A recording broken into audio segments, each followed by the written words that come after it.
Bien, buenas noches, ¿me pueden escuchar bien? Sí, licenciada.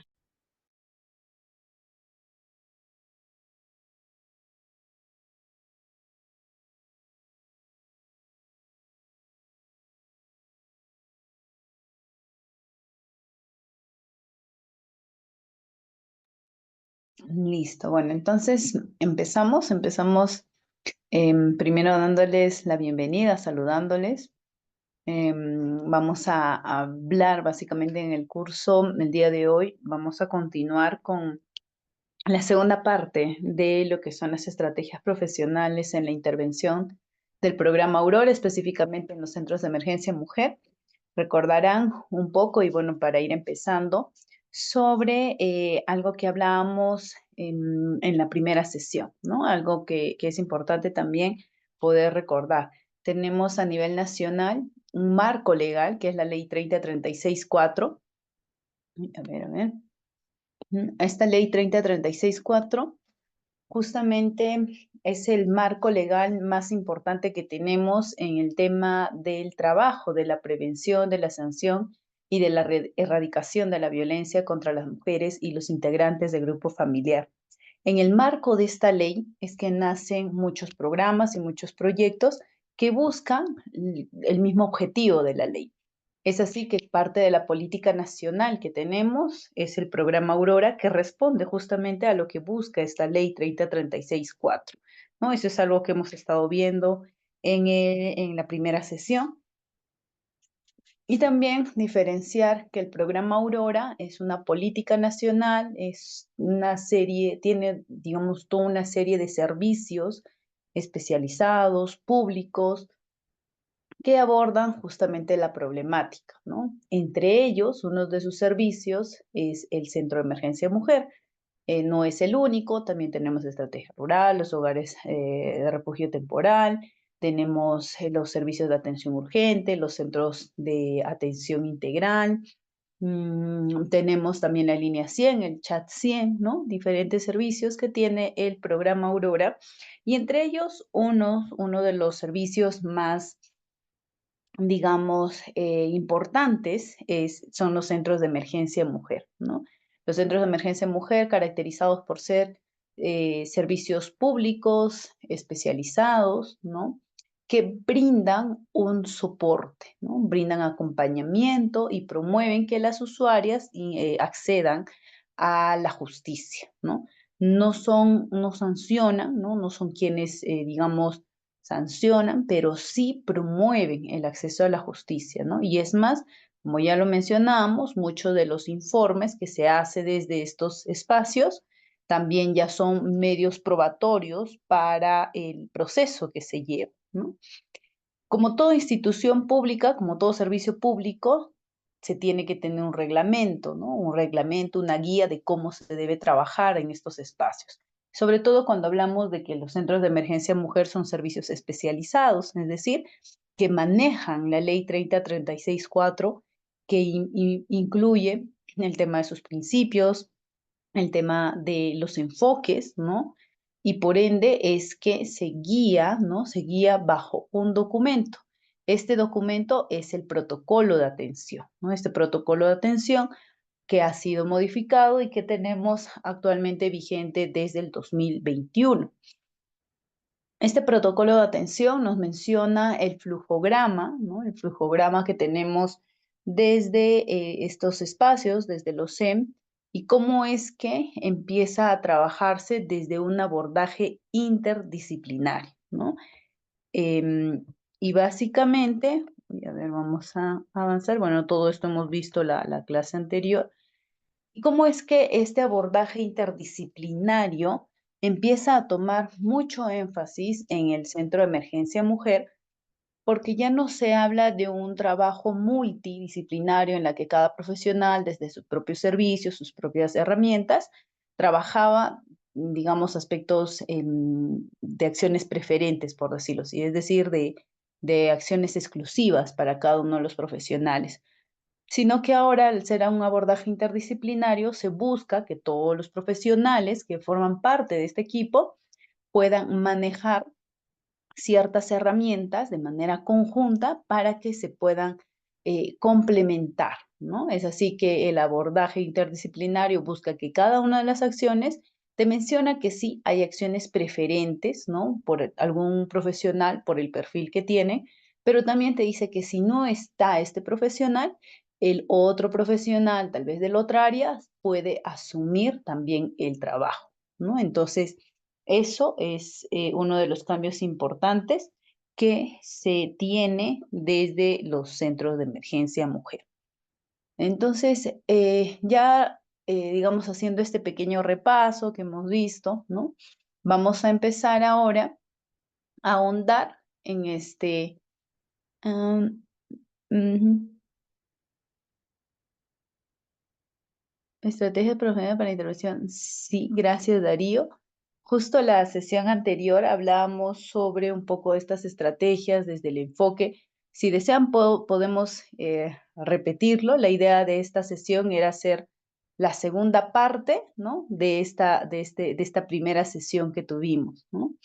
Si bien el tema de la violencia de la mujer y los integrantes del grupo familiar es amplio, se puede trabajar desde diferentes sectores. En realidad, el programa Aurora es uno de los programas, digamos, bandera que trabaja la temática, ¿no? Sin embargo, también existen otras instituciones públicas, privadas, que también trabajan el tema de la prevención, el tema de la erradicación.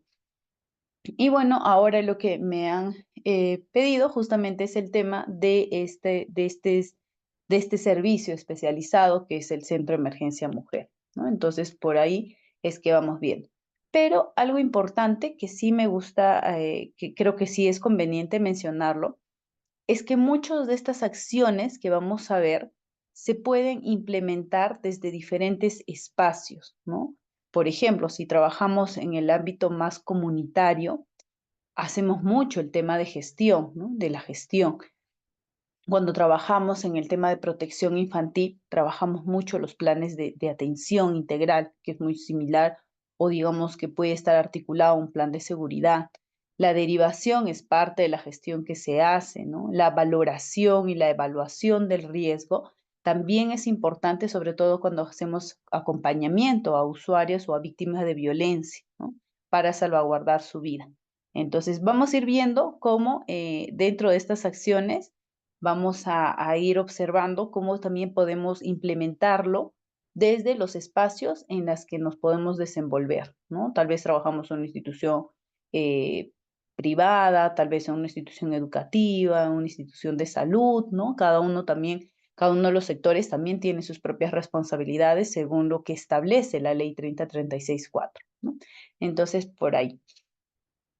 Bien, entonces ahora, como ya les comentaba, vamos a ver este primer nivel de atención, que básicamente tiene diferentes acciones desde una primera entrevista. De hecho, la sesión anterior también mencionábamos sobre estas formas sobre estas estrategias de intervención que podemos hacer y les daba algunas pautas, ¿no? Por aquí está. Les daba algunas pautas de cómo podríamos hacer una entrevista para identificar casos de violencia, ¿no? ¿Qué preguntas podríamos ir haciendo para conocer qué áreas específicamente, desde la estructura de la familia, desde las redes de soporte, las redes familiares, desde la historia, los antecedentes, ¿no?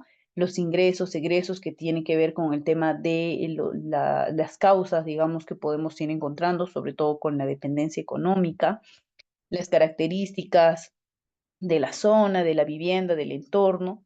Y también hablamos sobre los indicadores, ¿no? Por aquí, ahí está, sobre qué factores de riesgo podríamos encontrar en una persona usuaria, ¿no? Si nosotros sospechamos de un caso de violencia, a veces sospechamos porque creemos, ¿no? Nuestra experiencia, digamos, profesional, nos hace ver que existen ciertos indicadores. Y aquí les comentaba o les compartía también algunos factores de riesgo que podemos encontrar justamente para identificar si una usuaria o una mujer es víctima de violencia, ¿no? Estos son algunos de los indicadores, las evaluaciones de redes, que ahora vamos a ir viéndolo también un poquito ya de manera general, porque ya lo vimos la vez pasada o la sesión pasada de una manera más profunda. Entonces vamos a entrar a lo que es el primer nivel de atención. Cuando un usuario ingresa al Centro de Emergencia Mujer, a este espacio gratuito, eh, pasa por una primera entrevista. ¿A qué refiere esta primera entrevista? Básicamente el objetivo, ¿no?, es que se pueda analizar la naturaleza o el evento violento, ¿no? Es decir, es el primer contacto que tenemos con la usuaria para poder conocer cuál ha sido el hecho, y como es la primera vez que va a contar cuál ha sido el hecho, lo que se busca es que sea la única vez, ¿no? Para evitar la revictimización. Y es así que en esta primera entrevista participan todos los profesionales, ¿no?, de este equipo de trabajo, con la finalidad de recabar información para evaluar el riesgo, para brindar alivio emocional y para diseñar con la usuaria qué estrategias se pueden hacer para abordar la violencia digamos, la violencia la que ella sufre, ¿no? Depende del tipo de violencia, ¿no? Depende también a la evaluación del riesgo, también lo vamos a ir viendo, ¿no? Entonces, digamos, este es el objetivo que se tiene desde la primera entrevista. Hay dos modalidades, ¿no? Hay dos modalidades que se puede realizar en una entrevista. Sí se recomienda, como ya lo mencionamos, que se haga de manera conjunta con todos los profesionales del servicio, porque la idea es que se puede evitar la revictimización, ¿no? Pero de no ser posible, puede ser sí realizado por uno de los servicios de atención, es decir, por el área psicológica, por el área social o el área legal, ¿no? Porque se entiende que también hay casos que ameritan, digamos, una visita domiciliaria o que ameritan un acompañamiento jurídico, ¿no? Y puede que no se encuentre, digamos, todos los profesionales en el servicio. Entonces puede tenerse, digamos, esta primera entrevista desde cualquiera de estos servicios, ¿no?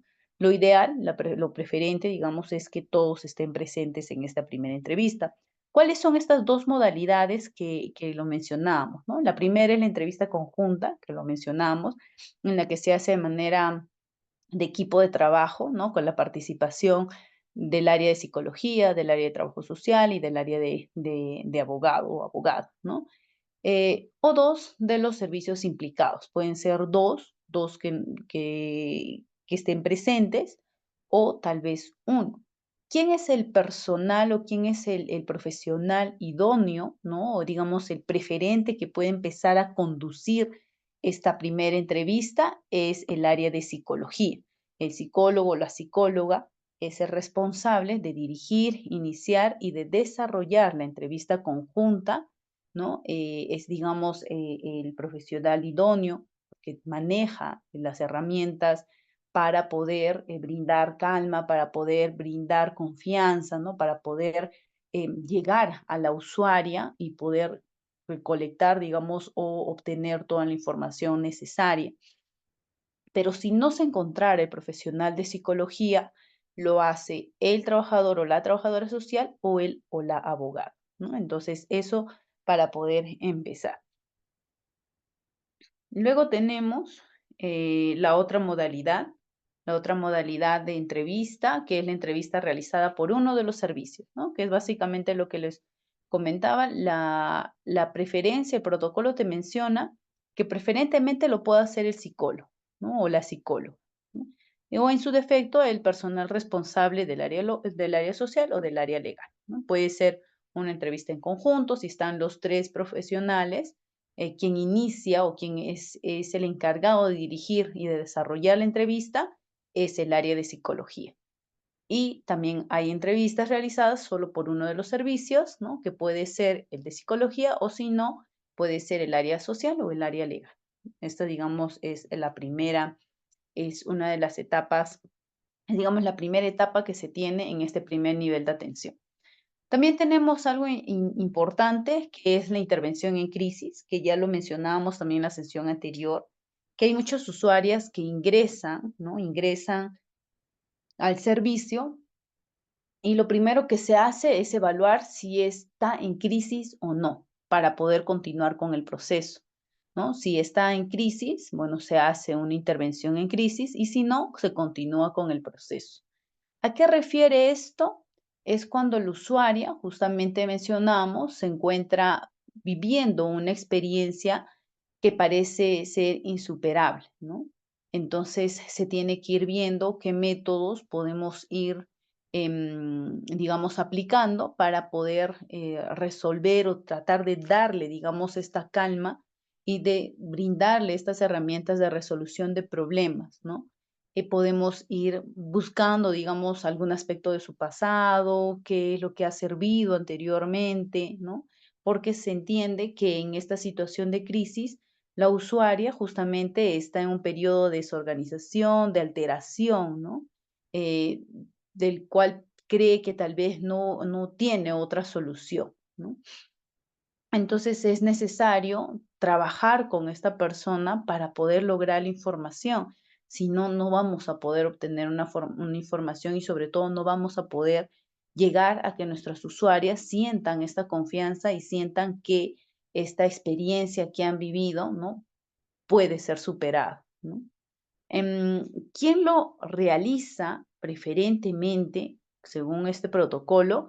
Es el personal del servicio de psicología, ¿no? Quién es el personal idóneo, ¿no? Ya que ellos conocen el tema de emocional, el tema psicológico, ¿no? Y es este servicio que tiene por objetivo restablecer este equilibrio emocional de la persona usuaria y fortalecer sus recursos personales, ¿no? Con la finalidad de hacer frente a la situación de violencia que está experimentando o que ha experimentado, ¿no? Es decir, fortalecer estos recursos personales y muchas veces para ello también se hace una búsqueda, digamos, del pasado que tienen las usuarias, ¿no? Alguna otra herramienta que le haya servido anteriormente, ¿no? Para poder lidiar, digamos, esta situación de crisis, ¿no? Entonces, esto es una de las etapas también importantes que menciona el protocolo y también te especifica quién es el personal idóneo para poder trabajar justamente en este aspecto. Cuando ya se ha tenido esta primera entrevista, se ha podido superar tal vez la intervención en crisis o tal vez si es que no ha habido intervención en crisis, igual se ha tenido esta primera entrevista, ¿no? Ya se empieza a realizar la evaluación del riesgo, ¿no? Esta evaluación de riesgo ya es parte también de los enfoques que mencionábamos en la sesión anterior sobre las estrategias profesionales, que uno de nuestros enfoques que tenemos que manejar en el trabajo con las víctimas, aparte del enfoque centrado en la víctima, también es de la evaluación del riesgo, ¿no? ¿A qué responde esta evaluación de riesgo? ¿No? Tiene por objetivo, ¿no? Estimar la probabilidad de recurrencia de un hecho de violencia o de un hecho que ponga en peligro la vida y la salud de la persona. Cuando la usuaria viene, ¿no? Viene a hacer la denuncia, no sabemos, bueno, después de la entrevista ya vamos comprendiendo, digamos, el caso, pero en realidad el hecho de romper una situación de violencia, de armarse de valor para denunciar un hecho como tal, es algo realmente complicado, ¿no? ¿Y por qué? Porque existen muchos otros factores. La violencia no sucede de la noche a la mañana cuando son violencia entre parejas, ¿no? Muchos de los hechos de violencia van siendo graduales, ¿no? Se empieza con violencia más a nivel psicológico, donde se empieza a controlar a la persona, generar dependencia, aislarla de sus redes de soporte, ¿no? Y como se empieza a ejercer violencia más a nivel psicológico, después es cuando se empieza la violencia física, ¿no? Según este ciclo, digamos, de la violencia que se tiene, ¿no? Y en este ciclo de violencia vamos viendo que esa ruptura de la violencia eh, puede generar crisis, pero también puede generar temor, ya que durante todos los hechos o los actos de violencia han podido tal vez ser humilladas o ser amenazadas, ¿no? Y esto, cuando van a romper un hecho van a, digamos, a denunciar un hecho de violencia, es necesario evaluar qué tanta probabilidad hay de que vuelva a un hecho de violencia, o sea, vuelva a ser violentada, o que el hecho de violencia o la violencia que podría volver a pasar puede dañar hasta su vida, ¿no? Por eso es que muchos de los casos de intentos de feminicidio ya ingresan de frente con medidas de protección, ¿no? Para poder justamente salvaguardar su vida y la salud de esta persona. ¿Cómo es que se identifica ello? Se evalúan los factores de riesgo, ¿no? Hay factores de riesgo que incrementan la posibilidad de aparecer un nuevo hecho de violencia, ¿no? Que se considera también el tema del tiempo y el tiempo en el que podría ocurrir y la gravedad del mismo. Entonces, estos factores de riesgo nos identifican estos dos aspectos, el tiempo y la gravedad, ¿no? Estos dos factores. Ahorita vamos a ir viendo cómo podemos identificar algunos de estos factores de riesgo. Hay que considerar también que la evaluación del riesgo es realizado preferentemente por el profesional responsable del servicio de psicología. Y si no se encuentra este profesional, puede ser realizado por el personal del área social y del área legal, ¿no? Y es por eso que nuevamente caemos en enfatizar el abordaje interdisciplinario, ¿no? Es decir, todo el personal de atención está en condiciones de realizar esta acción, ¿no? Pero hay acciones preferentes. Este es un poco el resumen, digamos, de cómo hacemos una valoración del riesgo, ¿no? Eh, existe la valoración de riesgo, se realiza a través de fases de valoración. Primero, se van identificando los factores de riesgo y también los factores protectores, ¿no? ¿Cuáles eran los dos aspectos que veíamos, digamos, importantes para valorar el riesgo? El tema del tiempo y el tema de la gravedad. Entonces, ¿qué puede suceder y cómo puede suceder un nuevo hecho de violencia? Vamos a hacer este análisis desde dos variables, ¿no? La variable de la probabilidad, ¿no? Qué probable es que nuevamente vuelva un hecho de violencia y qué impacto va a tener ese hecho de violencia. Así como vamos a ir identificando los factores de riesgo y los factores protectores, vamos a ir viéndolo desde la perspectiva que vamos manejando como profesionales. Por ejemplo, un factor de riesgo es básicamente identificar la peligrosidad de la persona agresora y de su entorno, ¿no? Considerar la vulnerabilidad de la persona afectada y las características del hecho de violencia que se ha denunciado, ¿no? Entonces, estos tres aspectos es importante. ¿Y cómo lo vamos valorando? Tenemos que recoger información, ¿no? Esta información se realiza a través de técnicas e instrumentos como las entrevistas semiestructuradas, como las fichas de valoración de riesgo o como los test psicológicos, ¿no? Cuando ya hacemos, digamos, este análisis, vamos preguntándonos entonces cuál es la probabilidad de que ocurra y cuál sería su consecuencia. ¿Cuál sería la probabilidad de que ocurra un nuevo hecho y cuál sería su consecuencia que tiene que ver con el impacto? Y aquí en la respuesta de estas dos preguntas es donde se empieza a estimar el nivel de riesgo a través de las tres variables que, bueno, ya hemos estado viendo, el impacto, probabilidad, y aquí vamos a aumentar uno más, que es el tiempo. Y los tres niveles de riesgo que se tiene es el riesgo leve, el riesgo moderado y el riesgo severo. De acuerdo a este tipo de riesgos es que incluso se brindan las medidas de protección, ¿no? Para salvaguardar la vida de la usuaria, ¿no? Como ya lo hemos mencionado, realizar una valoración de riesgo es estimar el riesgo que está, digamos, corriendo la víctima, ¿no? Y así vamos a ir analizando la información que hemos obtenido a través de la entrevista que hemos realizado, la aplicación de instrumentos, por ahí podemos hacer, como ya lo vimos, los test psicológicos o podemos hacer una entrevista a profundidad, ¿no? pruebas psicométricas, informes o de cualquier otra posible fuente de información que resulte de interés, ¿no?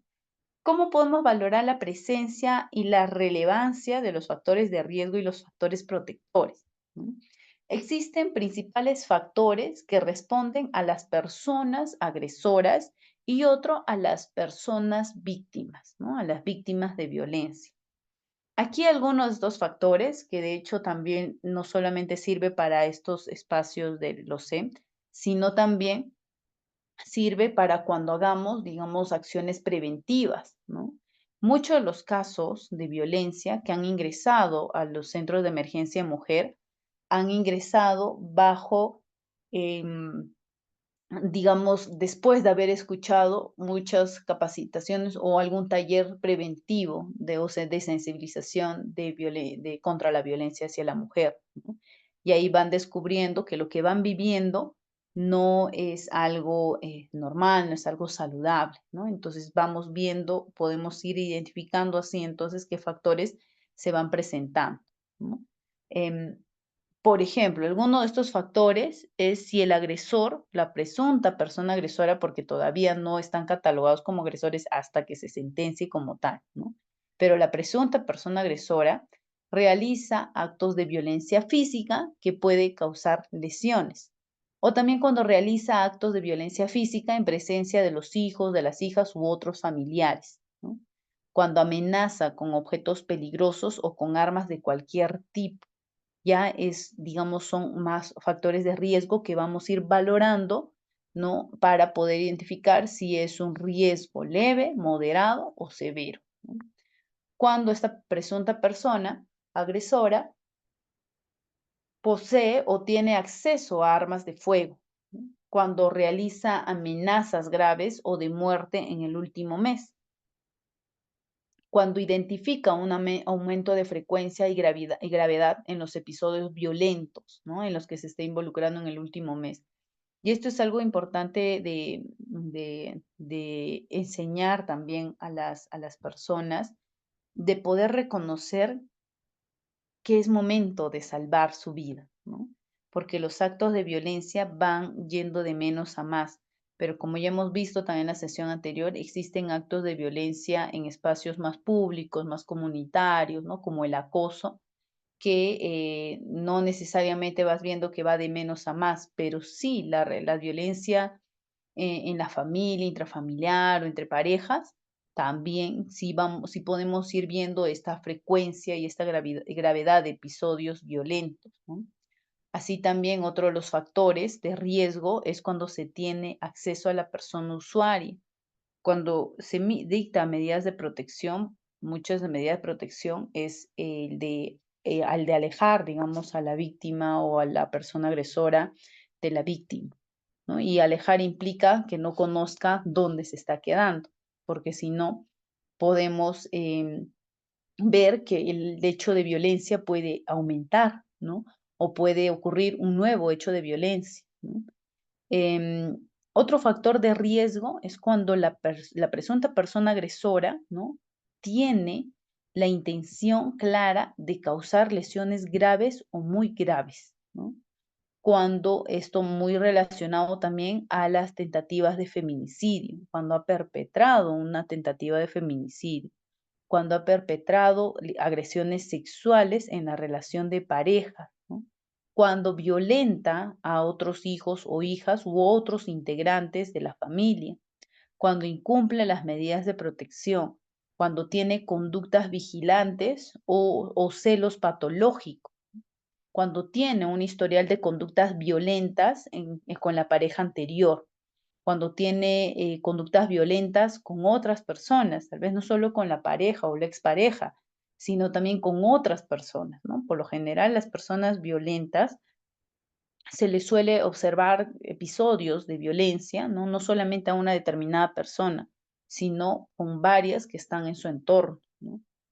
Un factor de riesgo también es cuando hay consumo, un abuso en el consumo de alcohol, cuando hay consumo de drogas, ¿no? Cuando se tiene alguna enfermedad mental de antecedente y ha abandonado el tratamiento psiquiátrico psicológico. Ese también ya es un factor de riesgo, ¿no? cuando presenta conductas de crueldad, de desprecio a la víctima y de falta de arrepentimiento. Esos ya son rasgos que nos van a dar cuenta que nuestra usuaria está corriendo peligro, ¿no? Y cuando hay una negativa rotunda a la separación, no quieren separarse. Entonces, estos son los principales factores de riesgo de la presunta persona agresora. Pero así como podemos ir identificando estos factores de riesgo de la persona agresora, también podemos ir identificando los factores de riesgo de la persona usuaria, ¿no? La persona usuaria está en mayor riesgo cuando carece de una red familiar y social. Hay muchas usuarias que no son de, digamos, de la ciudad, sino vienen de otros lugares y no tienen familia acá, no tienen familia en la zona, ¿no? Y básicamente al no tener familia, no tiene una red familiar y no tiene una red social, ¿no? O cuando esta persona usuaria depende económicamente de la presunta persona agresora, ¿no? Algo que por mucho tiempo se ha visto, ¿no? Uno de las causas em, de que las mujeres no rompan un hecho de violencia o no denuncien un hecho de violencia es la dependencia económica. Eh, Hay que resaltar que sí hay ahora varias estrategias que buscan, digamos, generar un empoderamiento económico, ¿no? Y para justamente ir minimizando este tipo de causas, ¿no? Sin embargo, el hecho de la dependencia no solamente se da ahora a nivel económico, sino también a nivel emocional. Y eso es algo importante que se tiene que ir midiendo, ¿no? Y estas usuarias, digamos, víctimas de violencia que también tienen estos factores de riesgo muy altos, por decirlo, es cuando justifican o restan importancia a las agresiones sufridas. Muchas hasta se echan la culpa, ¿no? Muchas hasta creen que es culpa de ellas, ¿no? O básicamente está muy dañada, pero dice, no, fue un golpecito, o fue un empujón, ¿no? O sea, minimizan los hechos de violencia. También otro factor es cuando presentan intentos de retirar denuncias previas, ¿no? Es decir, desistir de la decisión de abandonar o de denunciar a la persona agresora, así como la imposibilidad de continuar con las denuncias previamente realizadas, ¿no? Y esto sucedía con mucha frecuencia anteriormente, hasta ahora hay muchas mujeres que entran y dicen, ya quiero retirar la denuncia, ¿no? O quiero entrar a conciliación, ¿no? Entonces, es un factor de riesgo porque se ha identificado, se ha visto casos en las que sí, efectivamente pedían retirar la denuncia, pero no por voluntad, sino por coacción, ¿no? Es decir, por amenaza, por chantajes. Entonces, ese también es un factor de riesgo, ver por qué o qué razones se tiene para el intento de retiro de denuncias. Cuando también esto es un factor de riesgo cuando la pareja o la usuaria, ¿no? O la persona ha iniciado recientemente una nueva relación de pareja tras separarse de la presunta persona agresora, ¿no? Y esto lo vemos, por ejemplo, en las redes sociales, de que la mató por estar con otro, ¿no? O que le encontró con tal persona y le golpeó, ¿no? Porque es un indicador de riesgo, es un factor de riesgo, ¿no? Sobre todo cuando ha vivido hechos de violencia permanentemente, digamos, en la relación anterior, y cuando ingresa a a una relación nueva, esta presunta persona agresora todavía tiene estos comportamientos y puede lastimar, puede herir o puede violentar a la persona. También cuando la usuaria em, presenta ciertos rasgos, digamos, más psicológicos, como el de presentar aislamiento, ¿no? No quiere involucrar con nadie, no quiere hablar con nadie, ¿no? Cuando presenta vulnerabilidad, cuando es una persona con discapacidad, también es un factor de riesgo porque depende físicamente de otra persona, ¿no? Cuando hay una dependencia emocional hacia la persona agresora, cuando tiene la percepción de peligro de muerte en el último mes, ¿no? Y por eso es que hay incluso preguntas dirigidas a tal, ¿no? ¿Te has sentido amenazado? ¿Crees que alguien te puede lastimar o alguien te puede matar en este último mes, ¿no? Y es que es un factor de riesgo, porque esta percepción de peligro no sale de un momento a otro, sino es algo que ha ido formando por la gravedad de la violencia que ha vivido o por las amenazas que ha vivido, ¿no? Cuando hay un abuso en el consumo de alcohol, cuando se tiene historias de conductas violentas con parejas anteriores, ¿no? Es decir, es un hecho repetitivo, ¿no? Es algo que va, em, digamos, va sucediendo con una pareja, con otra pareja, con otra pareja. Entonces es necesario ver también que estos factores de riesgo pueden ser repetitivos. Otro de los factores de riesgo es cuando se amenaza con dañar a los hijos o a las hijas o a alguien o a otra persona más, ¿no? Porque ya es un delito de la amenaza, ya es amenazar a la otra persona. Cuando presenta lesiones graves, tentativa de feminicidio o parricidio, ¿no? Cuando presenta este tipo digamos, intentos, ya es también un factor de riesgo.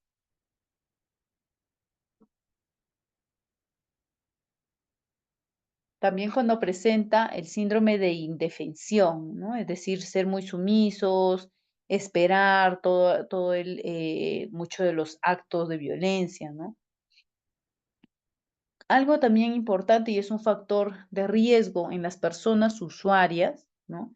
Es el de tener fantasías, ideas, intento o hasta amenazar, mejor dicho, de suicidarse, ¿no? Entonces, este también es un factor de riesgo, ¿no? Cuando tienen problemas comportamentales, en el caso de los niños, niñas o adolescentes, cuando se evidencia la inseguridad en la vivienda en la que habita la persona usuaria, ¿no? Muchas de las casas de las usuarias no tienen ni siquiera pared o no tienen puerta, ¿no? Lo que hace que esté en una situación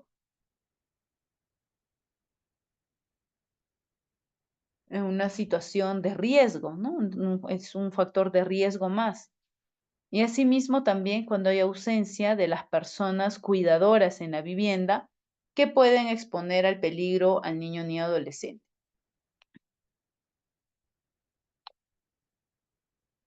Esto es algo que íbamos viendo con la ley. La ley te menciona que sirve para proteger a las mujeres, pero también a los integrantes del grupo familiar, ¿no?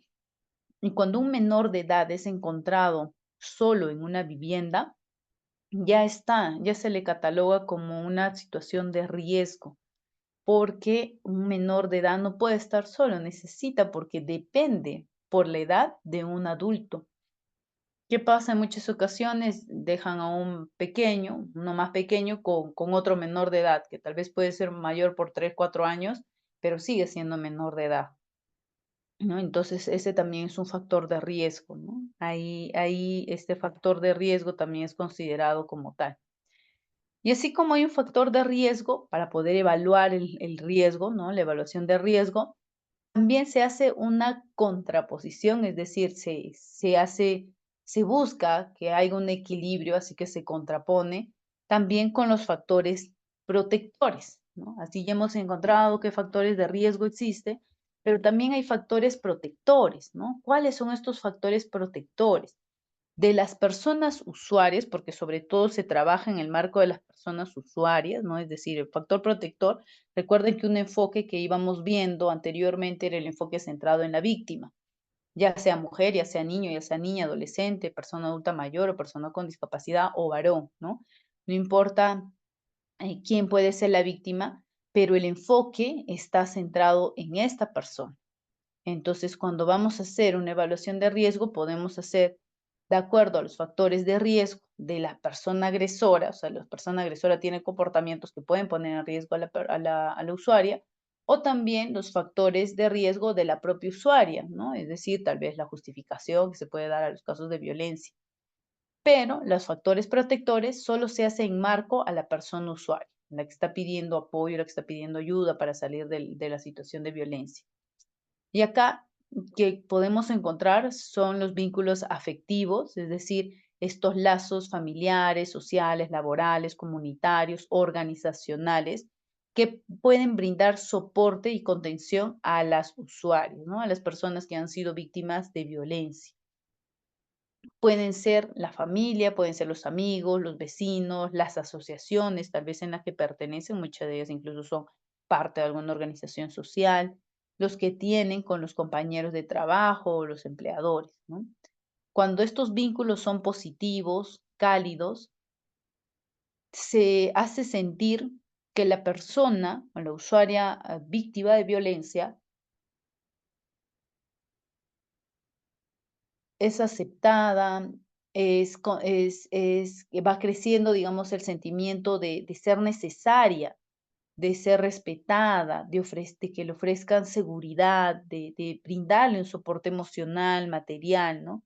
Estos vínculos, estos sentimientos, digamos, positivos, son sentimientos o son vínculos protectores, ¿no? Entonces, los vínculos afectivos son uno de los principales factores protectores que puede tener una usuaria.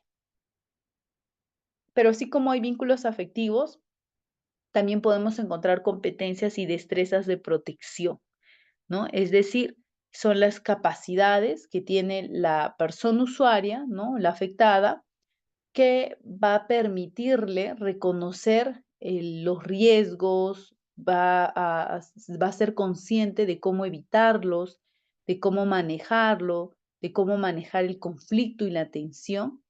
Y entre ellos podemos ver que pueden tener estas habilidades para relacionarse de manera positiva con otras personas. No es lo mismo atender a una usuaria que tiene esta habilidad para relacionarse con otras personas, porque incluso puede ser más fácil pedir ayuda a otra persona, que a una usuaria que ha sido aislada, que ha generado este aislamiento y que no suele interactuar con otra persona porque no tiene familia, porque no tiene amigos, ¿no? Entonces, esto es una destreza. Es una habilidad que van haciendo en algunas personas.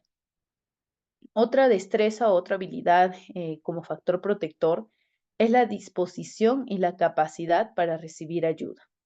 Hay muchas usuarias que no quieren recibir ayuda, que no quieren molestar a nadie, como ellas dicen, ¿no? Pero es necesario recibir ayuda, ¿no? En ciertos momentos es necesario también recibir la ayuda de las personas que quieren protegerte. Hay habilidades intelectuales y de competencias cognitivas también, que es un factor protector. Cuando hay las mejoras en habilidades, en la resolución y el enfrentamiento de las problemáticas. Cuando hay autonomía económica, también es un factor protector. Cuando existe una familia, ya sea nuclear, extensa o amistades, ¿no? Que manifieste su disposición a brindar apoyo a las personas afectadas, ¿no? Puede ser su familia, ¿no? Puede ser los amigos, pueden ser la familia más extensa, ¿no? Y también esta red, digamos, este factor protector que viene a ser la familia, también tiene que tener una vivienda que pueda contar con cierta seguridad, condiciones de seguridad, ¿no? De preferencia, la ubicación debe ser desconocida por el agresor y que va a brindar cierto soporte económico a la usuaria o a la víctima, pero no solo a la víctima, sino también a sus dependientes, si es el caso, ¿no? Un factor protector también es la comunicación adecuada e interior en la familia y la relación emocional eh, estable o estrecha, ¿no? Con al lo menos uno de los integrantes de la familia u otra persona significativa, ¿no? Al tener una relación emocional con otra persona o con alguien de la familia, ya vamos viendo que va teniendo una red de soporte, ¿no? Y ese es un factor protector.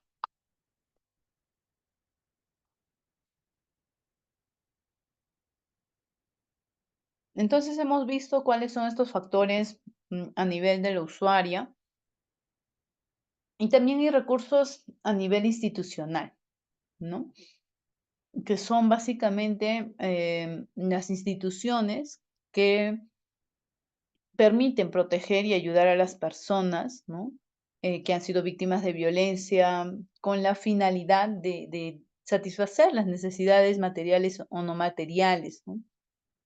Por ejemplo, aquí pueden estar instituciones u organizaciones que previenen, que detectan y que cuentan con disposición para brindar apoyo a la persona afectada. Hay instituciones que pueden brindar algún cuidado diurno, pueden brindar un asilo, no sé, por un día, por 2 días, ¿no? Cuando hay también la disponibilidad en hogares de refugio temporal que brinden las condiciones de seguridad y que cuentan con personal para conocimientos para la atención adecuada a las personas afectadas por violencia. Em, Así como hemos visto que hay organizaciones, instituciones, cuando no están, también tenemos hogares de refugio temporal, ¿no? Como su mismo nombre lo dice, es temporal, no es algo permanente, pero durante su permanencia, es decir, mientras que la usuaria viva en este espacio, se le va a tener que brindar ciertas condiciones, condiciones de seguridad, de alimentación, ¿no? De nutrición, no solamente para la persona usuaria, sino también para sus dependientes, ¿no? Ya sean hijos o hijas. Aquí también vamos viendo finalmente el acceso y la intervención de calidad de los servicios de salud educativos y la comisaría, ¿no? Hay trabajos articulados que se van teniendo desde, desde, digamos, la mirada integral en el caso de la atención a víctimas de violencia. Y un recurso institucional es justamente la calidad de los servicios, ya sea de educación, educativos, comisarías u otro. Bien, entonces eso era con respecto a la evaluación de riesgo, ¿no? Hay 3 categorías: la evaluación o el riesgo leve, el riesgo moderado y el riesgo severo. Otro de los procesos, ¿no? Otro de los pasos que se tiene es la evaluación de las estrategias de afrontamiento. Si bien el tema de la estrategia de afrontamiento tiene que ver también con las capacidades que tiene la usuaria para afrontar el problema que es la violencia.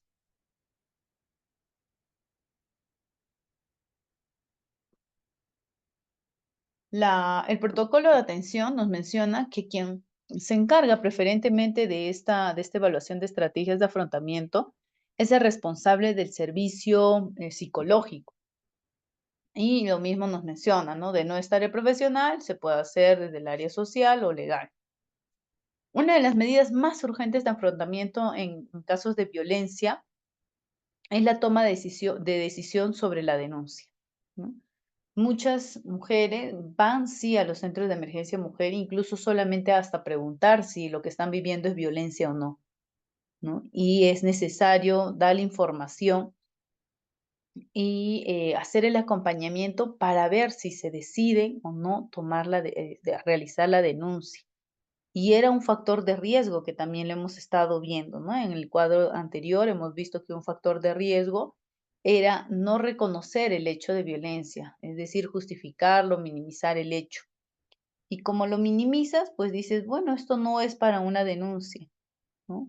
Por eso es que una de las medidas más urgentes que se tiene en el hecho de afrontar casos de violencia es el de informar a las personas, ¿no? Que vivir en violencia pues no es nada ni sencillo ni natural, ¿no? Entonces a eso nos vamos viendo con el tema del afrontamiento de la violencia.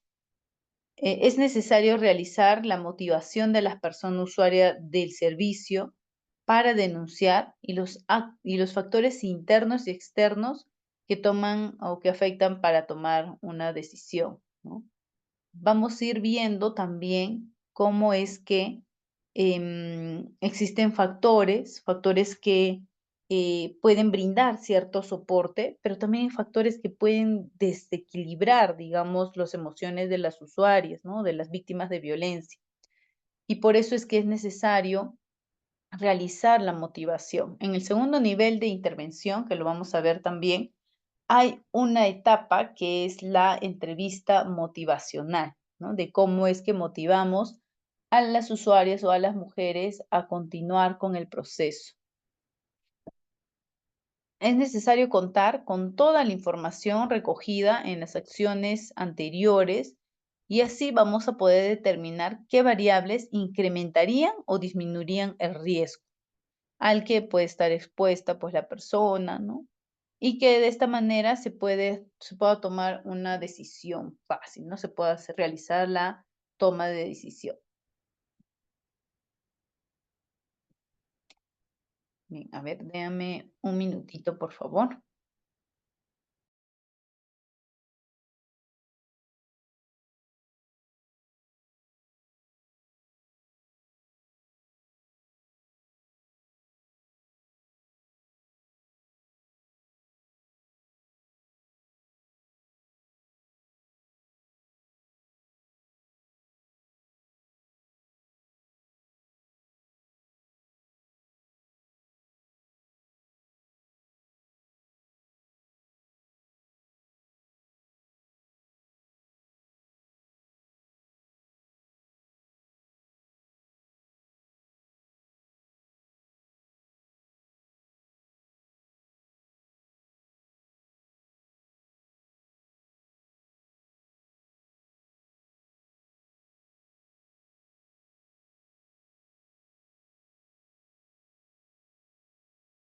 Bien, ahora sí, continuando entonces, bueno, eso es, vamos a ver cómo va la batería, todavía hay.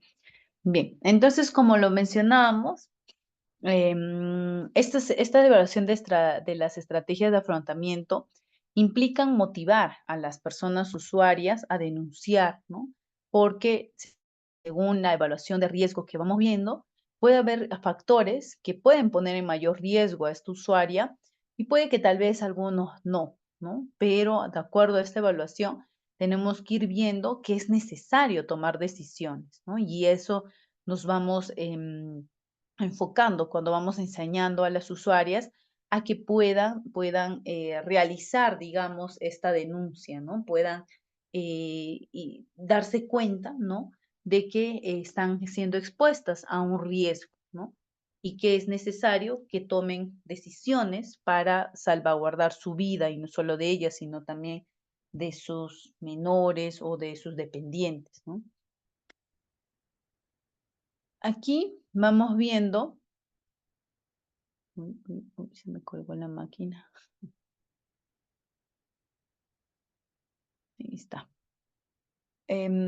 Es importante ver que si bien como hemos visto, es identificar también qué es lo que pasa por la cabeza, digamos, de ciertas mujeres, de usuarias, para que no quieran denunciar un hecho de violencia, ¿no? Existen muchos factores, muchas causas, ¿no? Pero aquí vamos a ir viendo algunos principales factores, ¿no? Que tienen o que sucede en las mujeres para no denunciar, ¿no? Una de las principales es el miedo a las represalias, ¿no? De la persona agresora, que seguramente hemos escuchado muchos casos y es cierto, hay muchas mujeres que dicen no quiero denunciar porque tengo miedo que me golpee más, o tengo miedo que me haga algo, o que tengo miedo que le haga algo a mis hijos, ¿no? Y ese es un miedo que se tiene, el miedo a a las represalias por parte de la persona agresora, ¿no? Al enterarse de la denuncia que ha hecho o por sentimientos de culpa, de vergüenza, ¿no? De qué dirá la gente, qué dirá la familia, ¿no? Son algunos sentimientos que también se ha encontrado en las usuarias. Cuando también uno de los factores también es el temor a la estigmatización, ¿no? Es decir, de que la cataloguen, que la acusen, de que se burlen o de que la vean de manera diferente, ¿no? Sobre todo esto sucede en las usuarias que son víctimas de violencia sexual, ¿no? Se tiene ese temor. Por eso es que muchas de ellas prefieren tenerlo en silencio, ocultados, ¿no? Por este temor a a la estigmatización. También cuando justifican los hechos de violencia como una defensa, ¿no? Frente a lo doloroso de la experiencia, ¿no? Este también es otro de los factores para no denunciar, ¿no? Dicen, no, es que me golpeó porque yo también lo golpeé, ¿no? hay una justificación de la violencia como defensa. También se ha visto que otra de las razones es el estado de shock frente a la violencia ocurrida, sobre todo cuando hablamos de usuarias que están en crisis, ¿no? O usuarias que no saben cómo procesar, digamos, el hecho, ¿no? Y están en shock y no saben a quién pedir ayuda, cómo realizar el procedimiento, ¿no? También en las usuarias se ve sentimientos ambivalentes de pena, de cólera, de tristeza, de cariño, ¿no? Que generan confusión y que no saben qué hacer y muchas se aferran a la idea de que va a cambiar, ¿no? Y es un sentimiento ambivalente que se presenta no solo en las mujeres víctimas, ¿no? En realidad en muchas personas, ¿no? Hay también el temor a la reacción de familiares y del entorno social. Existe una dependencia emocional o económica con la presunta persona agresora. Hay experiencias negativas en denuncias anteriores, ¿no? El tema de la impunidad. O cuando le falta la confianza en la denuncia y el proceso legal como una alternativa de salida frente a la violencia.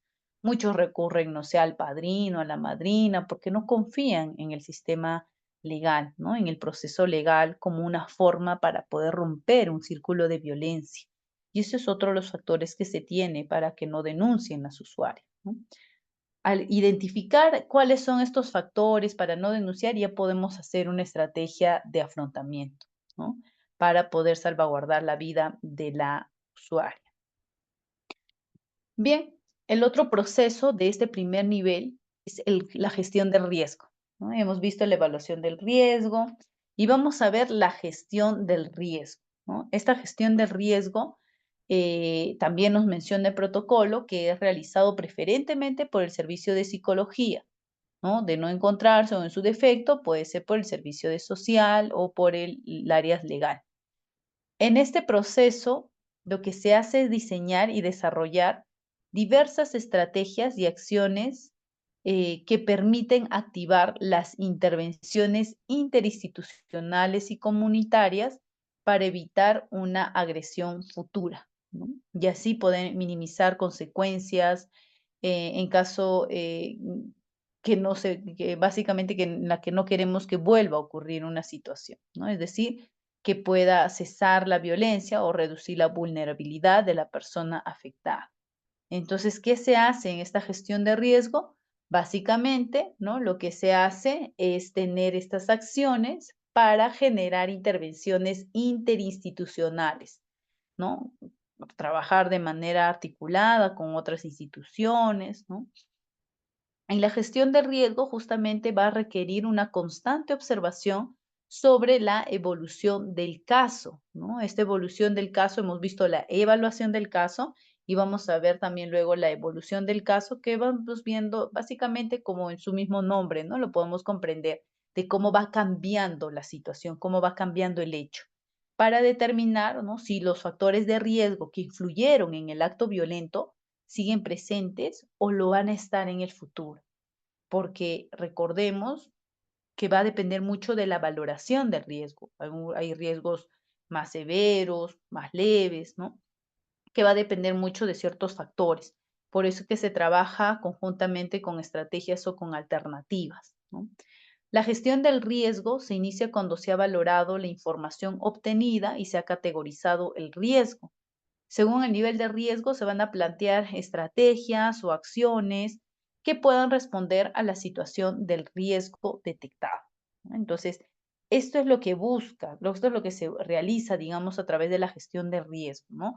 Valorar la información, categorizar el riesgo, ¿no? Identificar qué factores de riesgo han influido en el hecho de violencia y ver si estos factores ya se removieron, ya acabaron o siguen, o tal vez se pueden presentar en un futuro. Tal vez ha sido solamente una calma ahora y en el futuro vamos a continuar, ¿no? Entonces es identificar todas estas situaciones para poder justamente gestionar este riesgo, ¿no? Y poder evitar nuevos hechos de violencia.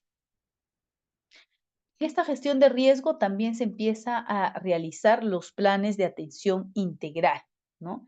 Los planes de atención integral responden al cumplimiento, digamos, de la gestión del riesgo, ¿no?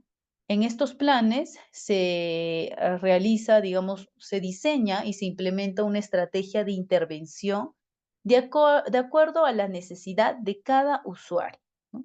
Ni una usuaria es igual a la otra usuaria. Cada uno de los casos tiene sus propias particularidades. Puede haber, sí, factores que se comparten, ¿no? O similitudes, pero cada plan de acción o cada plan de atención va a responder a cada una de las necesidades de cada una de las usuarios, ¿no?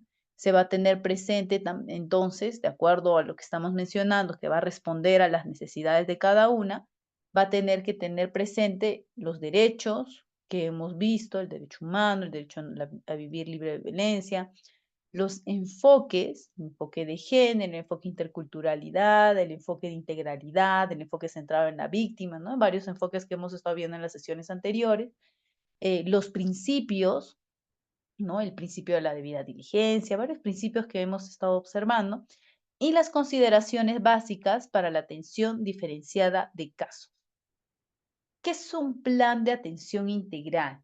Este plan de atención integral es, es un documento, digamos, que propone un conjunto de acciones coordinadas que el equipo interdisciplinario del SEM, ¿no? Este equipo interdisciplinario que han estado atendiendo este caso, va a empezar a diseñar y aplicar, atendiendo al nivel del riesgo. Hemos visto ya los 3 niveles de riesgo. De acuerdo a estos niveles de riesgo, este plan va a ir diseñándose, ¿no? Y también se va a considerar las particularidades de cada caso de violencia detectada. Hay planes de acción para casos en las que la persona presenta indicadores de violencia, pero no reconoce sufrirla, ¿no? Por eso es que hablamos de la gestión del riesgo, hablamos de las estrategias de afrontamiento, porque hay personas que son víctimas de violencia, pero que no quieren reconocerlo. Dicen que es su forma de querer, que en algún momento lo va a cambiar, ¿no? He visto, he atendido también casos de estudiantes, ¿no? Con la idea de que algún día va a cambiar porque todavía es muy joven, ¿no? Entonces, a veces se presentan ese tipo de situaciones y se va teniendo, digamos, un plan de atención distinta, ¿no?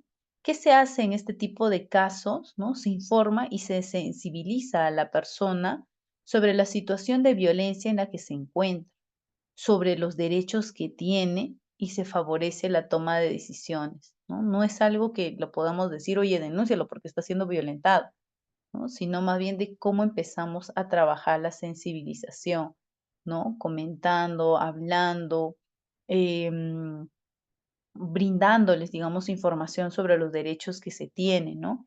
Y apoyándola a que pueda tomar también las mejores decisiones. También se identifica y se valora la repercusión de la situación de violencia sobre los hijos, sobre las hijas o sobre algún otro dependiente, ¿no? Para ver también de que tiene que actuar frente a hechos de violencia identificados, ¿no? Aquí se tiene que valorar esa repercusión de la violencia sobre sus hijos, cuáles son las consecuencias que les están generando en ellos. Es parte también del hecho de informar y de sensibilizar informar sobre el sistema de protección y de justicia, ¿no? Existe todo un sistema de protección, tenemos al Centro de Emergencia Mujer, tenemos las comisarías, tenemos el Poder Judicial, tenemos el hecho o la atención en casos de violencia, y ya como lo mencionábamos anteriormente, los hechos de violencia ya no son un problema privado, ¿no? Ahora se han ubicado en espacios, en agendas nacionales, ¿no? Ya quien menos habla rechaza, digamos, la violencia en teoría, ¿no? Pero en la práctica tendríamos que ver que todavía hay casos, muchos casos de violencia, pero es necesario informar sobre este sistema de protección que si bien puede tener sus debilidades, pero ya tenemos un sistema de protección que busca prevenir, que busca sancionar y que busca erradicar la violencia. También podemos acá implementar el plan de atención de casos según el nivel de riesgo que hemos detectado ¿no? Y se tiene que remitir al plan de atención de casos de riesgo leve o el plan de atención de casos de riesgo severo o moderado según corresponda, ¿no? Si es un caso de riesgo leve o moderado, se puede realizar dentro del plan de atención que puedan sensibilizarse sobre este hecho, ¿no? Y que puedan buscar o puedan buscar básicamente ejercer sus derechos a vivir libres de violencia.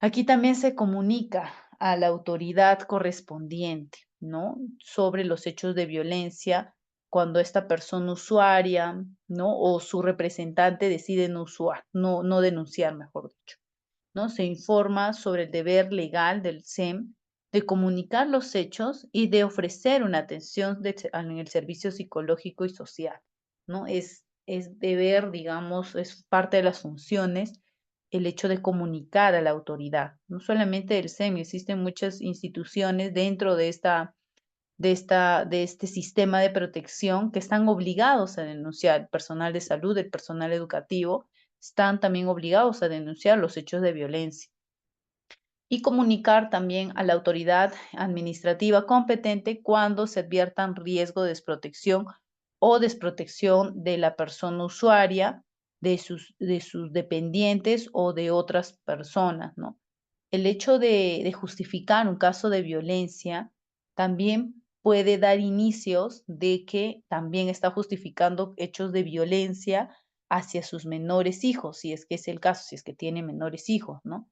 Y ya de hecho la situación de ocultar un hecho de violencia o de justificar, ya ingresan los niños en una situación de riesgo o en una situación de desprotección, ¿no? Porque se tiene que salvaguardar también la vida de los menores. Y la diferencia con los adultos es que los menores, al ser menores de edad, el Estado puede quitar la tutela cuando encuentran estos factores de desprotección, ¿no? Entonces, eso es también importante comunicar a la autoridad competente. Y así como hay este plan de atención para casos en los que las personas presentan indicadores de violencia pero no reconocen sufrirla, también hay planes de atención para casos de riesgo leve, ¿no? De acuerdo a la valoración de riesgo que hemos hecho, a la gestión de riesgo, hay el riesgo catalogado a nivel leve, ¿no? ¿Qué se hace en este tipo de casos? Se informa y se sensibiliza a la persona sobre la situación de violencia en la que se encuentra, sobre sus derechos y se favorece la toma de decisión. Así también se orienta sobre el sistema de justicia, el sistema de protección para prevenir, sancionar y erradicar la violencia, muy similar al plan o al caso anterior, ¿no? Aquí sí, lo que se hace es elaborar junto con la persona usuaria o con sus redes de protección el plan de seguridad, ¿no? Es decir, cómo vamos a salvaguardar la vida del usuario, ¿no? ¿Quién le va a dar ese espacio? ¿Cómo puedes salir de del hecho de violencia o de un hecho de violencia,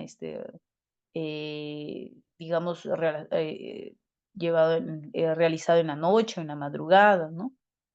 Aquí también se promueve la denuncia ante la autoridad competente, se presenta un escrito a esa persona cuando la persona usuaria haya interpuesto denuncia antes de acudir al servicio, ¿no? Aquí se promueve esta denuncia. Se comunica también a la autoridad competente sobre estos hechos de violencia cuando la persona usuaria, ¿no? Decide no continuar. Es decir, si ya hizo la denuncia y luego sabe de todo este proceso y dice, no, ya no quiero, igual se tiene que comunicar a la autoridad competente, ¿no? Se informa a la persona usuaria también sobre el deber legal que tiene el SEM de comunicar los hechos y de ofrecer la atención de los servicios de psicología y social, ¿no? Aquí también se comunica a la autoridad jurisdiccional o administrativa cuando se advierta riesgo de desprotección o o situación de riesgo, ¿no? A las personas, de parte de las personas usuarias hacia sus dependientes. Hay un plan de atención para casos de riesgo leve y también para casos de riesgo moderado y severo. Bueno, ya hemos hablado del tema de riesgo leve. En el caso de riesgo moderado, severo o no, y severo, ¿no? Son dos niveles de riesgo, digamos, que ameritan una atención distinta, ¿no? Aquí ya la situación de violencia pone en riesgo la vida, la integridad física o psíquica de la persona usuaria, y no solamente de la persona usuaria, sino también de sus hijos, de sus hijas, familiares u otras personas que dependan de esta mujer o de esta usuaria. En los casos de riesgo moderado, se realiza acciones inmediatas, y para riesgos severos, acciones inmediatas, mejor dicho, acciones mediatas, y para riesgo severo, acciones inmediatas. Si bien ambas son un tipo de riesgo realmente preocupante, alto, por decirlo así, en el riesgo moderado todavía hay acciones inmediatas que podemos ir catalogando cuál es la mejor, ¿no? Podemos ir evaluando. En el caso de riesgo severo, ya es algo que se tiene que implementar ya, que es necesario, son acciones inmediatas, ¿no? Aquí también se explica a la persona sobre la situación en la que se encuentra, se informa sobre sus derechos, se orienta sobre el sistema de protección, se elabora conjuntamente el plan de seguridad, ¿no? Se inserta en redes de soporte familiar. En el riesgo, en los niveles de riesgo severo, moderado, se inserta ya en una red de soporte familiar, ¿no? En un centro de protección, una red social idónea, según la evaluación que se le ha hecho, que hemos visto ya, ¿no? Y creo que más adelante también vamos a fortalecer esta idea o este aspecto de las redes familiares. Se inserta también establecimientos de salud, ¿no? Se acompaña a la persona usuaria para poner la denuncia verbal o en su defecto hacerlo por escrito. Se presenta por escrito, digamos, alguna denuncia si antes de acudir al servicio, tal vez por ahí que antes de ir al SEM hizo la denuncia, entonces también se hace el seguimiento de ello, ¿no? Se solicita ante la autoridad competente las medidas de protección y cautelares que sean acordes a las necesidades de la persona usuaria, ¿no? Por eso es que se hace una evaluación previamente, y muchas veces para poder hacer estas medidas de protección se pide la opinión del Centro de Emergencia Mujer a través de los informes, ya sea sociales, psicológicos, ¿no? Para poder ver qué medida de protección es la más adecuada según la necesidad de esta usuaria, ¿no? Y según también los factores de riesgo que se ha detectado, la separación, de poner tal vez en un albergue, insertarle en una red familiar, darle distanciamiento al presunto agresor, ¿no? Hay diferentes medidas de protección que se tienen. Se verifica también si la denuncia interpuesta se está dando dentro del plazo legal, ¿no? Que está estipulado también en la ley para la actuación en sus marcos de competencia. Y finalmente se comunica a la autoridad competente sobre estos hechos de violencia y se solicitan las medidas de protección que correspondan. Se informa a la persona usuaria sobre el deber del SEM de poder de comunicar los hechos y de ofrecer una atención del servicio psicológico y social, ¿no? Y también se le comunica a la usuaria la disposición que tiene el SEM, la disponibilidad del SEM para brindarle una atención integral en cuanto lo determine o cuando lo requiera. Bien, esa es, digamos, con respecto a los planes de atención, de acuerdo a los niveles de riesgo que hemos visto, ¿no? El nivel de riesgo leve, moderado y severo. Pasando a la segunda etapa, o bueno, al otro proceso, es el plan de seguridad. El plan de seguridad tiene por objetivo preparar a la persona para actuar ante situaciones potencialmente peligrosas, ¿no? Se describen acciones que incrementarían su protección y la de sus dependientes, ¿no? Y para esto es encontrar hasta alguna idea, no sé, que tal vez no puede ser algo formal, pero es algo que puede salvar la vida de la usuaria, ¿no? El que se encarga de el profesional a cargo de este procedimiento va a informar a la persona usuaria, va a informar a la usuaria la situación de peligro o de riesgo en el que se encuentra, ¿no? Si bien puede tener medidas de protección, muchos de ellos tal vez ni les importa la medida de protección y pueden seguir corriendo riesgos, ¿no? Y por eso es que hay que hacer un plan de seguridad enfatizando siempre que la integridad física y psicológica son lo primero, ¿no? Y plantear así las posibles estrategias a seguir, desde tener, por ejemplo, una mochila de emergencia, tal vez no dentro de la casa, sino fuera o, dentro, o en la casa de una vecina, ¿no?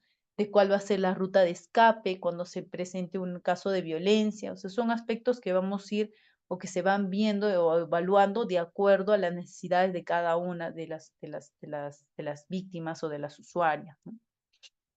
En casos de riesgo severo o moderado, las alternativas de afronte que se tienen es el de retirarse o bien de quedarse en el domicilio. Pero si se quedan en el domicilio, es posible también, se les hace, digamos, una ruta de escape, ¿no? Una forma de cómo pueden salvaguardar su vida ante un nuevo hecho de violencia, ¿no? Se le indica también que es posible solicitar a la autoridad competente, ¿no? Que la persona agresora se pueda retirar del domicilio, ¿no? También es otra medida de protección, ¿no? Retirar a la persona agresora del domicilio y queda pues la usuaria y sus dependientes en la casa, ¿no? En el mismo domicilio. Asimismo, se le debe indicar que si decide retirarse del domicilio, puede solicitar su reingreso posterior y el retiro de la presunta persona agresora ante la instancia judicial correspondiente, ¿no? Hay formas, ¿no? Cuando hay un riesgo severo o moderado, la usuaria puede quedarse en casa y puede pedir que el agresor sea el que salga, ¿no? El que se retire del domicilio, o esta persona puede salir del domicilio, es decir, la usuaria también puede salir del domicilio para salvaguardar su vida. En los casos de riesgo leve, ¿no? Se recomienda la elaboración de un plan de seguridad que contenga acciones preventivas, ¿no? Que disminuyan la presencia de factores de riesgo. Tal vez escenas o hechos en las que se ha visto, digamos, hechos de violencia o mayores indicadores de violencia, ¿no? Entonces es un tema más preventivo, alejarnos tal vez de ese hecho de violencia que puede suscitarse más porque es un riesgo leve, ¿no? Bueno, esta etapa de la evaluación de redes, ya lo habíamos visto anteriormente, lo vamos a hacer rápidamente, que es básicamente el de identificar qué redes familiares y sociales idóneas puede tener la usuaria, ¿no? Que puedan brindar un apoyo tanto emocional, cognitivo, instrumental o material, ¿no? Emocional, que tiene que ver con el sentido de cuidado, el cognitivo, que tiene que ver con el de proporcionar información, brindar consejos, intercambiar opiniones o experiencias, con la red de soporte que tiene, el instrumental, que tiene que ver con la asistencia física, la ayuda en las labores del hogar, el transporte, y el material, que tiene que ver con brindar ciertas condiciones, como la parte económica, el alojamiento, la comida, la ropa, pagar ciertos servicios, ¿no? Si una red familiar tiene todos estos tipos de soporte, es una red familiar idónea, ¿no? Y lo mismo con las redes sociales, ¿no? Que son más a nivel institucionales o de organización. Y finalmente, bueno, no finalmente estamos en el primer nivel de atención. De hecho, el segundo nivel es un poco más reducido. En el primer nivel de atención, finalmente se tiene la asistencia y la defensa jurídica, en la que se busca que la persona usuaria ejerza su derecho a la defensa, ¿no? Y pueda acceder a la justicia. Aquí se brinda la orientación legal respecto a los derechos de la persona usuaria, ¿no? Implica también brindar información sobre la ruta procesal en el marco de la Ley 3036-4, ¿no? Esta normativa legal que está especializada en estos hechos de violencia. Y también se ejerce la defensa jurídica a favor de la víctima para promover la protección jurídica ante el sistema de administración de justicia. Finalmente, el primer nivel de atención concluye en la derivación. En la derivación, lo que se hace es establecer coordinaciones intrasectoriales o intersectoriales o multisectoriales, ¿no? Con otros sectores intersectoriales dentro de los programas, de los servicios y del programa mismo, y multisectoriales entre varios sectores que pueden trabajar, ¿no? Para la atención especializada y oportuna de las personas que requieran que la atención en servicios, que requieran estos servicios complementarios, ¿no? Muchas de los hijos, por ejemplo, de las víctimas de violencia no tienen CIS, no estudian, ¿no? Entonces necesitan, digamos, un servicio, acceder a servicios públicos, ¿no? Implica la coordinación permanente con autoridades y con personas que puedan operar en los operadores, digamos, de los sectores de salud, de justicia, educación, interior, así como el Ministerio Público, el Poder Judicial u otras instituciones, ¿no? Que puedan responder a las necesidades de las usuarias. De modo que las coordinaciones entre todos estos actores involucrados puedan permitir, ¿no? Optimizar los recursos y se pueda mejorar la atención de las personas usuarias, garantizando así una intervención oportuna, eficaz y de calidad. Aquí terminamos la parte de la derivación, ¿no? Por lo general se hace la derivación a los establecimientos de salud, ¿no? Para que puedan acceder, por ejemplo, en casos de violencia sexual, al kit de atención, o a recuperación de las secuelas físicas, no sé, a los centros mentales comunitarios o a los servicios de psicología. Hay también la coordinación con servicios sociales, por ejemplo, los servicios de cuidado diurno para que las usuarias sepan dónde dejar a sus hijos mientras que trabajan, ¿no? Según la necesidad que tiene cada persona usuaria. De ahí hemos llegado al primer nivel de atención. Este segundo nivel de atención ya se ha pasado, digamos, con este primer nivel. Ya vamos a entrar al segundo nivel de atención, que es realmente es más corta que el primer nivel, porque ya tiene el objetivo de movilizar los recursos internos y externos para contribuir en el acceso a la justicia, a la protección y a la recuperación de las usuarias, ¿no? Así se va a procurar la sanción de que los que han sido responsables de los hechos de violencia, es decir, a los presuntos agresores, ¿no? Puedan, digamos, tener una sanción, ¿no? Y es por eso que se hace un acompañamiento permanente. Aquí hay nuevamente un abordaje interdisciplinario, pero hay acciones, aquí sí se van diferenciando muchas de las acciones. Por ejemplo, el informe social que corresponde al área social, el informe psicológico que corresponde al área psicológica, el acompañamiento psicojurídico que corresponde a los servicios de psicología y el servicio legal. Y también hay el acompañamiento jurídico propiamente, ¿no? Vamos a ver entonces algunos de de estas etapas del segundo nivel de atención. Tenemos la evolución del riesgo, importante, a veces nos confundimos con la palabra evaluación y evolución, ¿no? La evaluación de riesgo lo hemos visto al inicio, son 3, leve, severo, moderado. La evolución de riesgo ya es verificar la probabilidad de recurrencia del hecho de violencia, ¿no? Es decir, monitorear los cambios tras la denuncia o el otorgamiento, ¿no? Si ha habido denuncia, ¿ha habido un nuevo hecho de violencia o no? ¿Ha cambiado la situación o no ha cambiado? ¿No? Y por eso es que es necesario mantener actualizada, ¿no? La estimación de riesgo, es decir, la valoración de riesgo para actuar en consecuencia, realizando así acciones para la protección de la persona usuaria.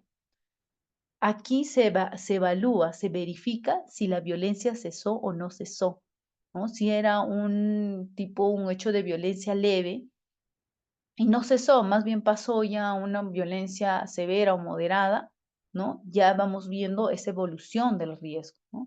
Se revisa el cumplimiento de las acciones programadas en el plan de atención, que ya lo vimos. ¿En qué caso se realiza? La evolución de riesgo bueno, no es que solo, se priorizan casos de riesgo moderado y de severo, porque son los niveles de riesgo, digamos, altos, por decirlo, pero no es que se deje de lado los casos de riesgo leve, porque también se hace un seguimiento a este tipo de casos de riesgo leve, ¿no? Bien, un ratito, por favor, vamos a mirar la batería y ya está. ¿Cómo se realiza entonces la evolución del riesgo? Se realiza a través de visitas domiciliarias o en el mismo Se realiza a través de visitas domiciliarias o en el mismo lugar en que se encuentra la persona afectada, ¿no? Entonces, bajo estas visitas es cuando se puede mirar o identificar la evolución del riesgo. Aquí también se ve el tema de los tiempos, ¿no? La ley o el protocolo es claro y te menciona en qué momento se realiza esta evolución del riesgo. Nos menciona que una evolución del riesgo se realiza a la semana, al mes y a los 3 meses, ¿no? O si no, o que no es que necesariamente en esas fechas, sino cuando el caso lo requiera, también se puede hacer estas visitas domiciliarias para poder evaluar cómo está esta situación de la evolución de riesgo.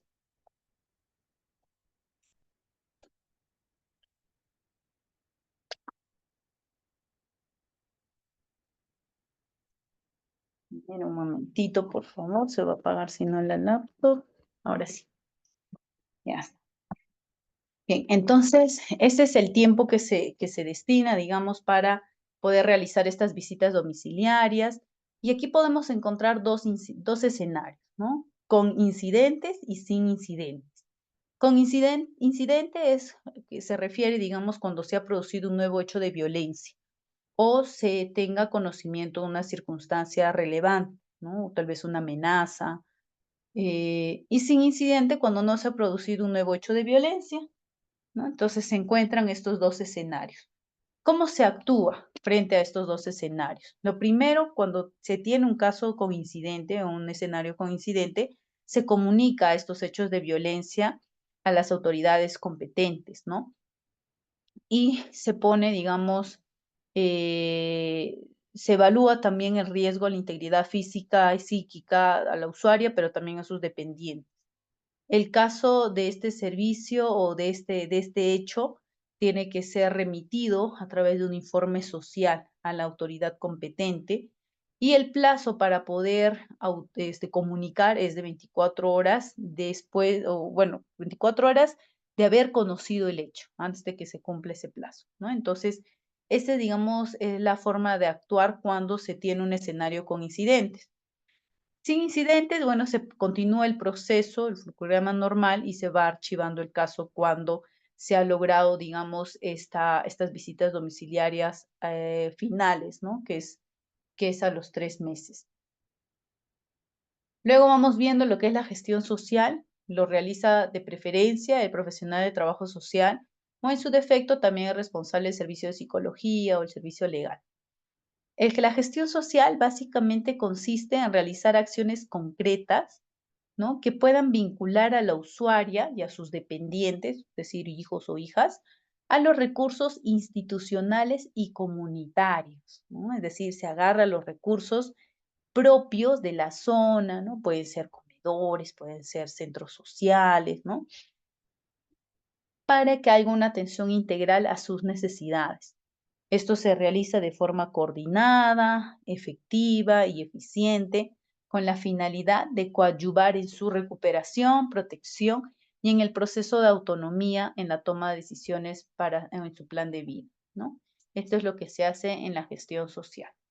También tenemos la visita domiciliaria como otra etapa, ¿no?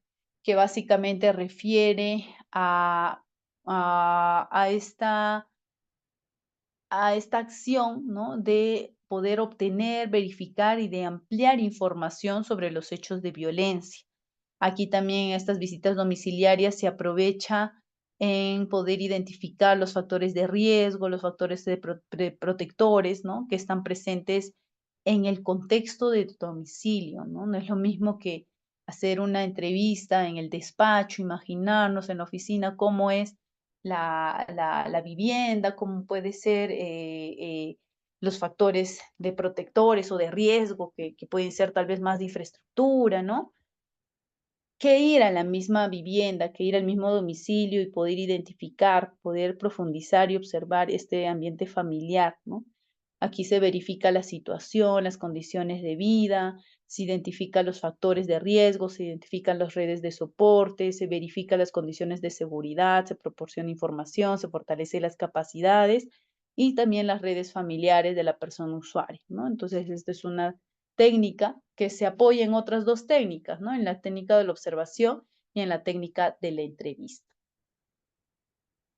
El fortalecimiento de las redes familiares o sociales, bueno, en el primer nivel de atención hemos visto esta evaluación de las redes, ¿no? Ya sean redes familiares o sociales, y en este segundo nivel lo que hace es fortalecer, ¿no? Fortalecer. Y se realiza, o bueno, preferentemente lo realiza el profesional del trabajo social, ¿no? En su defecto lo puede hacer el profesional de psicología o el profesional legal. Y básicamente lo que busca este fortalecimiento es promover la participación de la red familiar y social como fuente de apoyo en la realización de las acciones para proteger y recuperar a la persona usuaria y a sus dependientes, ¿no? Esto es como que ya brindarle los recursos, el soporte interno a esta usuaria para que cuando termine la intervención del SEM, esta usuaria pueda seguir adelante, ¿no? Entonces, por eso es que se va fortaleciendo ciertos aspectos, ciertas capacidades más internas con los propios recursos que tiene. ¿Cómo hacemos este fortalecimiento de redes sociales? Bueno, se hace primero un acercamiento, un contacto, se identifica las debilidades porque es importante ver qué debilidades se tiene y se elabora y se ejecuta también un plan de trabajo, ¿no? Este plan de trabajo tiene que estar orientado a disminuir los factores de riesgo familiar y al fortalecimiento de factores protectores, ¿no? Es decir, cambiar los factores de riesgo por los factores protectores. Cuando se habla de las redes sociales, se hace de la misma forma, se identifican las debilidades y se elabora y se ejecuta un plan de trabajo. Finalmente, bueno, creo que sí, este es el último, no, tenemos todavía la entrevista motivacional. Tenemos la orientación sociolaboral, que básicamente busca brindar también herramientas a las usuarias para que puedan continuar, ¿no? Continuar con algún ingreso económico, ¿no? Tiene que ver con la empleabilidad para poder conseguir, conservar o progresar en un trabajo, para cambiar, digamos, las dificultades y poder encontrar de forma rápida y mejores condiciones posibles, si es que es el caso, ¿no? Hay muchos usuarios que no trabajan y en la orientación sociolaboral se brinda, digamos, estas herramientas. Hay criterios de selección de las personas usuarias, en realidad, para la orientación sociolaboral, ¿no? Aquí entran las mujeres y los hombres de 18 a 70 años de edad que están en situación de vulnerabilidad social. Las personas que no tienen empleo o que lo tienen ocasionalmente o que es muy precario, ¿no? Aquí también se involucra a las personas que manifiestan su voluntad de trabajar en un emprendimiento económico, las que han completado su educación secundaria o las que no han completado también, porque existen, digamos, formas de nivelación educativa, o porque no asisten o tienen altas probabilidades de completar. Aquí también se considera a las personas que manifiestan el afán de superación y el interés de superarse día a día y cuentan con horarios para participar en las actividades, porque tiene que ver con un tema de empleabilidad, de fortalecer capacidades. Y eso implica también tener tiempo, ¿no? Tener disponibilidad de horas. La entrevista motivacional, que es parte también de este segundo nivel, es el que promueve el ejercicio de habilidades y recursos, ¿no? Que puedan contribuir al fortalecimiento de la persona con la finalidad de que sepa que puede o que tiene que seguir ejerciendo su derecho a vivir sin maltrato, ¿no? La motivación básicamente se realiza aquí para cambiar la situación a través de la actuación profesional. De acuerdo a ciertos aspectos, se les puede derivar al acompañamiento especializado, ¿no? Que es básicamente para las mujeres mayores de 18 años o que han sido víctimas de violencia en pareja, ¿no?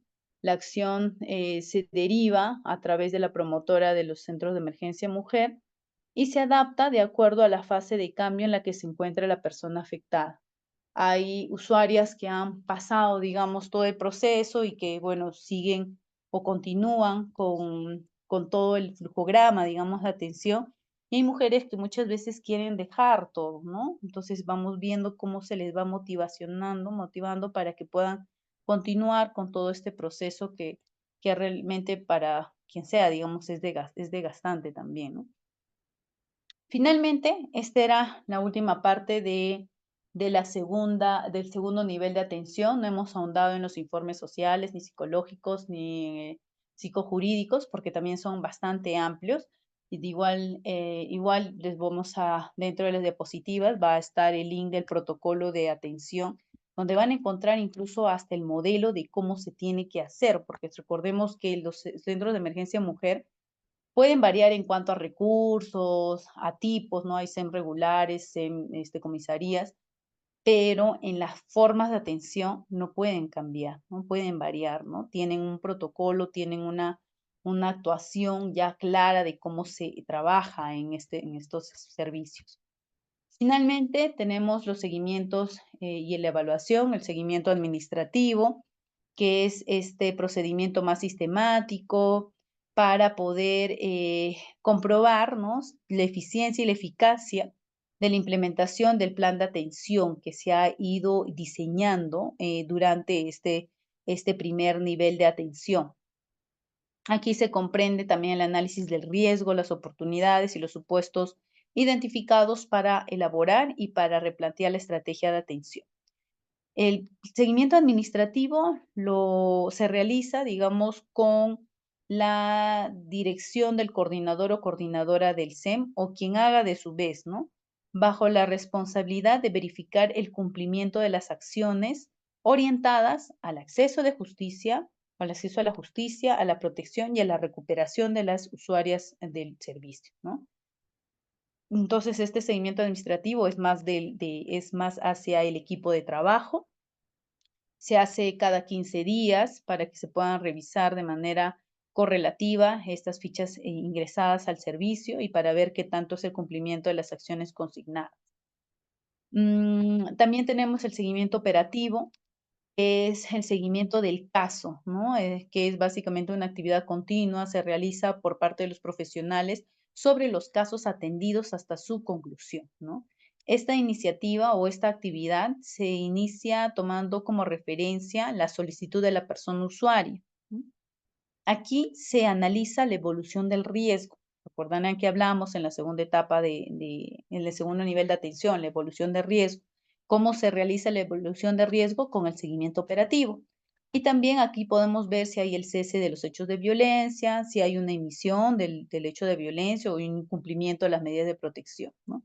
Se verifica el cumplimiento del plan de acción o de atención y las actividades que han sido desarrolladas por cada profesional del SEM. En los casos de riesgo moderado y severo, se realiza el seguimiento dentro del periodo de una semana, un mes y 3 meses. Ese es el tiempo en que se realiza el seguimiento operativo. Y finalmente, de la evaluación, que es la evaluación de los casos, que también es una actividad permanente, pero que se realiza por los profesionales del SEM con la finalidad de verificar que la situación haya cesado, ¿no?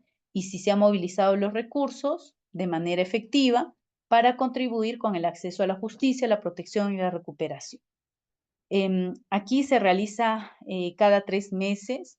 El coordinador o la coordinadora del SEM lo convoca y se reúne con el equipo técnico para evaluar los casos de riesgo moderado y riesgo severo para ver si se ha culminado o no con el cese de la violencia, ¿no? Para la evaluación de los casos se registra la ficha de valoración de casos, las estrategias adoptadas, las acciones para realizar o lograr los objetivos que se han propuesto en el plan de atención, ¿no? Entonces, esta es la última etapa en la que se puede ver en la atención de los centros de emergencia mujer para poder realmente archivar ya el caso o no.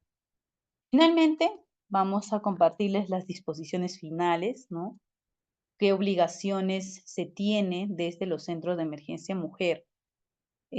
Como ya hemos visto, todo el tema de los enfoques, los principios, es inaceptable cualquier argumento que afirme o que dé pie a que se prive a las personas de la protección legal e institucional frente a actos de violencia contra las mujeres o los integrantes del grupo familiar o la violencia sexual, ¿no? La finalidad de los centros de emergencia mujer es más bien brindar ese soporte.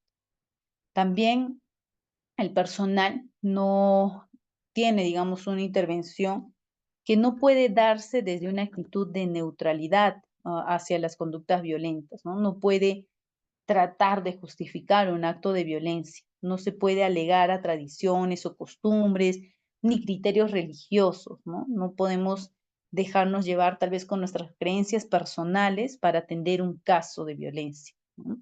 Sino que se tiene un protocolo, se tiene un servicio especializado que no tolera ninguna forma de violencia, ¿no? Está prohibido cualquier acción que propicie o que favorezca la realización de acuerdos conciliatorios, por ejemplo, entre la persona afectada por la violencia y el agresor. La violencia no es conciliable, ¿no? Eso es algo que se ha ido cambiando. Está prohibido también realizar cobros, recibir sumas de dinero o regalos o de cualquier otra naturaleza para el beneficio propio, ¿no? Por el motivo que fuere, tal vez para algo bueno, para algo malo, está prohibido, ¿no? Es bajo responsabilidad de cada profesional o de cada persona que elabora en el equipo de trabajo. Se debe colocar en un lugar visible del SEM un aviso indicando la gratuidad del servicio y el horario de atención, ¿no? Por eso es que todos los centros de emergencia mujer tienen su horario de atención puestos grande en la puerta ¿no? del servicio. Quien omite o rehúsa o retarda algún acto a su cargo en los procesos que hemos visto durante todos estos niveles de atención, constituyen hechos también o constituyen también actos de violencia contra las mujeres y los integrantes del grupo familiar, ¿no? Entonces, comete un delito, un delito que está penalizado, que está sancionado según el Código Penal, y estos mismos, ¿no? También les pueden generar procesos administrativos según lo que corresponde. Finalmente, también lo que pide este protocolo es que se debe acondicionar un buzón de sugerencias en el centro, el cual debe ser realizado, debe ser socializado con todo el equipo para implementar y trasladar todas estas, digamos, sugerencias al programa Aurora, según corresponda, ¿no? La sugerencia que se pueda encontrar. Y también se tiene que colocar, digamos, en un lugar visible, ¿no? También el libro de reclamaciones, que es también propio de cualquier servicio que se da, ¿no? Por ley tenemos los libros de reclamación para poder realizar, digamos, algún reclamo, alguna queja, si no estamos a favor o, y, digamos, no estamos de acuerdo con el servicio que nos han brindado. Bien, entonces eso es todo con respecto a este protocolo. De hecho, es un tema bastante amplio. Hemos enfatizado en algunos aspectos puntuales, importantes. Como les comenté, en la parte de los anexos voy a considerar el link del protocolo de atención por si lo quieren revisar a profundidad. Comuníquense con el centro de capacitación si quieren acceder a los materiales o a las diapositivas, que es el resumen de las 2 sesiones. Dentro de estas diapositivas están las 2 sesiones. La primera sesión que hemos visto aspectos más generales de la violencia y en esta segunda sesión que hemos aterrizado en los centros de emergencia mujer y en el programa Aurora, ¿no? Entonces, eso para poder comentarles. Y bueno, hemos llegado al final del curso. Muchas gracias. Por favor, si hubieran preguntas a través del chat, tal vez para poder ir avanzando. Caso contrario, bueno, conmigo será hasta una siguiente oportunidad. Muy agradecida con el centro y también con ustedes por escucharme.